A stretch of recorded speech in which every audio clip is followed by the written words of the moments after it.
climate crisis is threatening the world's food supply and that humans must drastically alter their food production. I went to buy some lamb lately, and it was $70 a kilo, and I just left it there. Right now, a shortage of food is becoming a big problem in many parts of the world. An increasing number of food essentials are already in low supply or scarce, which is exacerbating the global hunger crisis. Crops are being decimated by the climate catastrophe, making it more difficult for farmers to provide a steady supply of food. It's just a question of time till something explodes.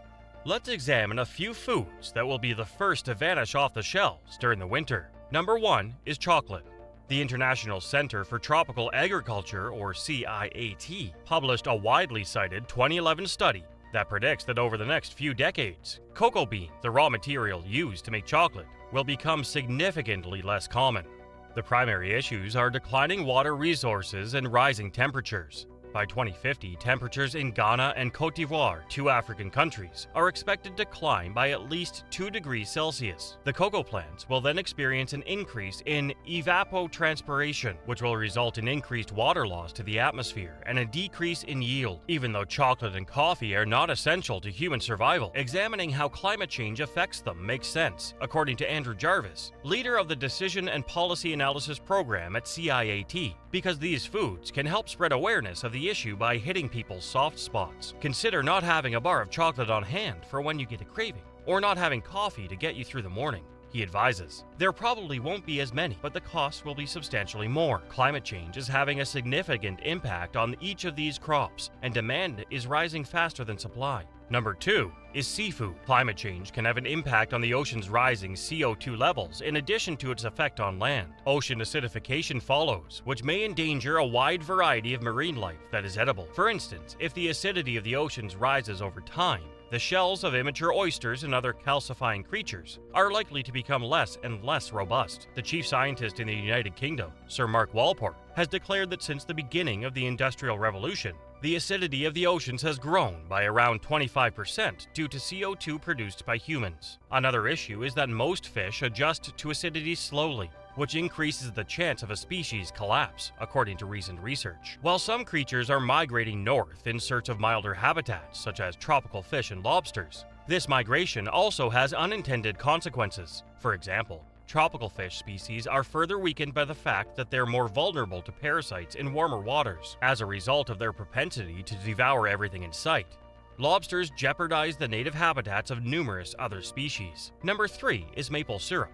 The sugar maple trees, whose sap is required to make maple syrup, are under increasing stress due to warmer winters and drier summers. For the trees to continue producing the essential sap, they require freezing temperatures during the winter months to facilitate their process of expansion and contraction.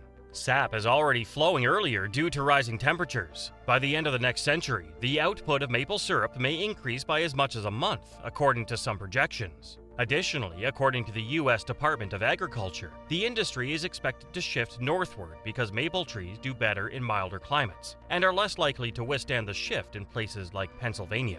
According to the Climate Change Tree Atlas created by the USDA Forest Service, sugar maples will probably lose some of their habitat. According to the government agency, there could be fewer trees that are more stressed, further reducing the availability of maple syrup, even though maple trees won't necessarily disappear from the landscape. Number 4 is wine grapes. Warmer weather will probably lead to a rise in the demand for wine grapes, which will drive up the price of wine. According to a 2013 study, the ideal wine grape will effectively become a movable target due to major global geographic shifts among wine growers, as well as variations in temperature and moisture levels in Europe, Australia, North America, and South Africa. Australia is likely to be the worst affected, with 73% of its land being unfit for grape cultivation by 2050. California lost almost as much, at 70%. Then there's the issue of terroir, or flavor derived from place. Heat is good for wine grapes, but not too much. They may even experience a form of thermal shock at very high temperatures, which can significantly change flavor. Fortunately, in these conditions, the grapes also hold on to more sugar, increasing the alcohol content of the finished product and reducing the amount of alcohol required for the average drinker to experience the effects.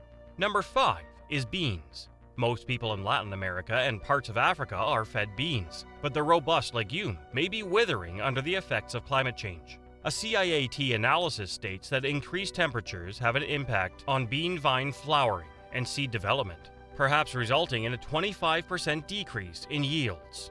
Furthermore, excessive rainfall in the form of storms and floods will probably harm some crops in bean-growing regions. According to Jarvis of CIAT, beans are very sensitive to climate, and their preference for low temperatures may be one reason why they thrive in East Africa's hilly regions. High temperatures can have a significant impact on crop productivity, especially at night.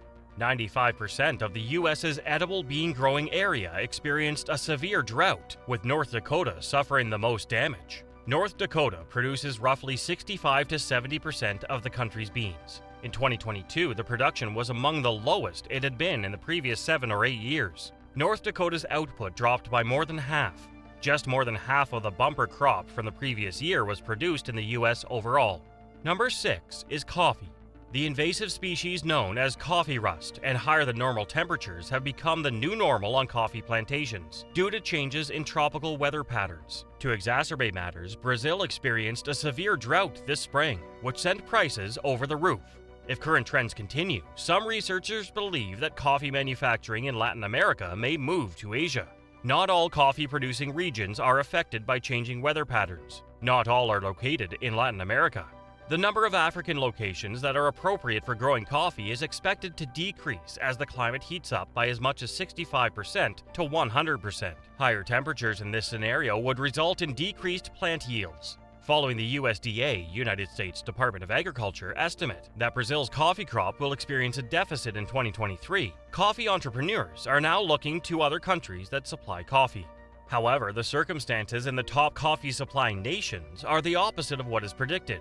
Due to a shortage and growing costs, the domestic coffee market in Brazil, the world's largest coffee grower, is becoming more competitive. When asked what the highest prediction for coffee output is, not even the experts can answer with 3 million coffee bags. When purchasing green coffee beans from this nation, a price increase is anticipated. Number 7 is corn. Warmer weather and lack of water are bad news for maize. In fact, a 1 degree Celsius or 1.8 Fahrenheit increase in global temperature would only lower the crop's growth rate by 7%. A disturbance in corn production would have far-reaching effects that went well beyond the vegetable aisle of the grocery store. Lower maize yields could result in increased meat prices and fewer servings of meat per person because a large portion of U.S. corn is used to feed cattle. The world's farmers have been significantly less productive in recent years than they would have been if climate change hadn't occurred, according to a new research that he co-authored. In particular, global grain production has already decreased by around 4% from what it would have been in the absence of climate change. Even though a lot of farmers had sown corn during favorable weather, subsequent hot and dry weather caused the second harvest of developing crops to perish. Therefore, this will lead to a difficult winter. Even if the climate changes, the crops cannot be restored because the damage has already caused them to die. Although the predicted production for this year is only likely to be 5.2 million tons at most, previous winter corn harvests have produced beyond 7.6 million tons.